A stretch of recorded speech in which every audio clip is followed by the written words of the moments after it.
Cela faisait des mois que je nourrissais un rêve, le moment où je pourrais enfin respirer. Après une routine épuisante de tâches ménagères et d'obligations qui ne finissent jamais. Après tant de frictions avec ma belle-mère, qui avait l'habitude d'envahir notre maison sans prévenir, comme si les lieux lui appartenaient. J'ai imaginé chaque détail de ces vacances à Maria Sonsa, les pieds nus dans le sable chaud, les rires des enfants qui résonnaient dans l'air, les châteaux de sable que nous construirions ensemble. Pour la première fois depuis longtemps, je me sentirais comme une femme, pas seulement une servante de tout le monde, mais quelqu'un qui mérite aussi d'être heureuse. Tout était prévu, la destination choisie à la main, les billets achetés à l'avance, les valises soigneusement préparées. Chaque vêtement léger, chaque jouet d'enfant, chaque bouteille de crème solaire que je mettais dans mes bagages me semblait un petit morceau de liberté qui se concrétisait. C'était comme si, avec chaque objet sauvegardé, j'étais plus proche du bonheur auquel je désirais tant.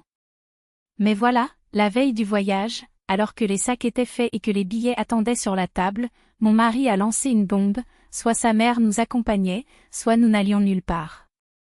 Au début, j'ai cru que c'était une blague, un de ces commentaires peu drôles qu'il fait de temps en temps.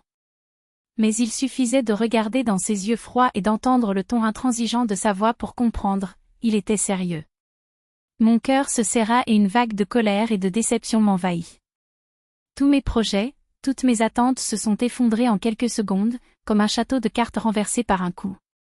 J'ai essayé d'argumenter calmement, d'expliquer que ces vacances étaient pour nous, pour notre famille, pour les enfants, pour lui et pour moi. Qu'il n'était pas juste de transformer un autre de nos moments en prétexte pour entraîner notre belle-mère, qui se mêlait déjà trop de nos vies. Mais il ne cédait pas. Il allait et venait, ajustant nerveusement sa chemise, répétant toujours la même chose, ma mère se sentirait abandonnée. Elle mérite de se reposer aussi. Je ne peux pas la laisser seule. Pendant qu'il parlait, mes mains tremblaient. Et puis, presque en criant, j'ai demandé, et moi ? As-tu déjà pensé à moi, aux enfants, à ce que nous voulions ? Nous avons rêvé de jours sans dispute, sans critique, sans ces commentaires acides.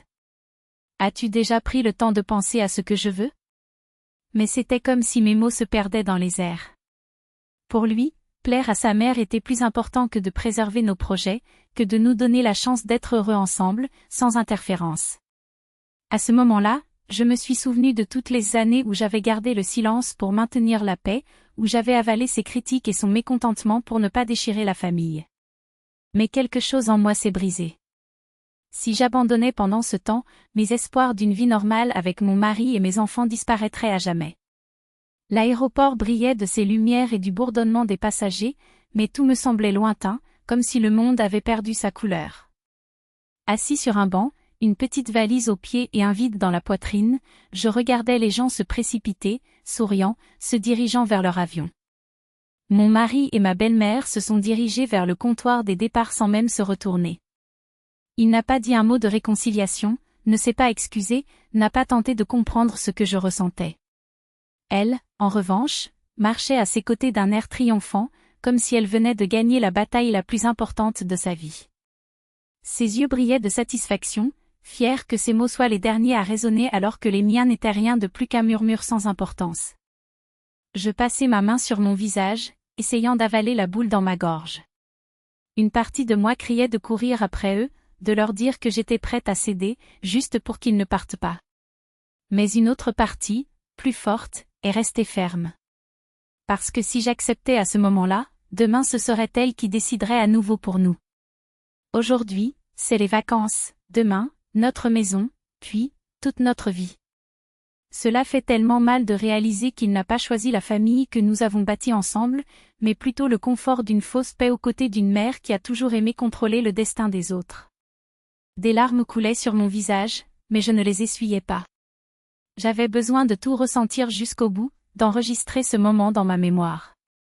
De sorte que, lorsqu'il appelait ou revenait avec un air coupable, je pouvais me rappeler, j'étais seule, à l'aéroport, avec une valise et le cœur brisé, car pour lui, son désir valait plus que ma douleur. J'ai regardé le panneau de vol et j'ai vu, à côté de la destination de mes rêves, le mot « embarquement fermé ». Ils étaient partis. Je resterais. Une forte douleur se propagea dans sa poitrine, mais au fond, une petite flamme brûlait toujours. J'avais fait un choix pour moi-même. Peut-être qu'il y aurait des nuits solitaires à venir et des larmes sur l'oreiller, mais je ne permettrai plus jamais à quiconque de me rabaisser. J'ai soulevé ma valise, j'ai appelé un taxi et je suis rentré chez moi. À l'extérieur de la fenêtre, les lumières de la ville défilaient dans un flou. Et pour la première fois depuis longtemps, j'ai ressenti un étrange goût de liberté. La douleur était toujours là, mais c'était ma route.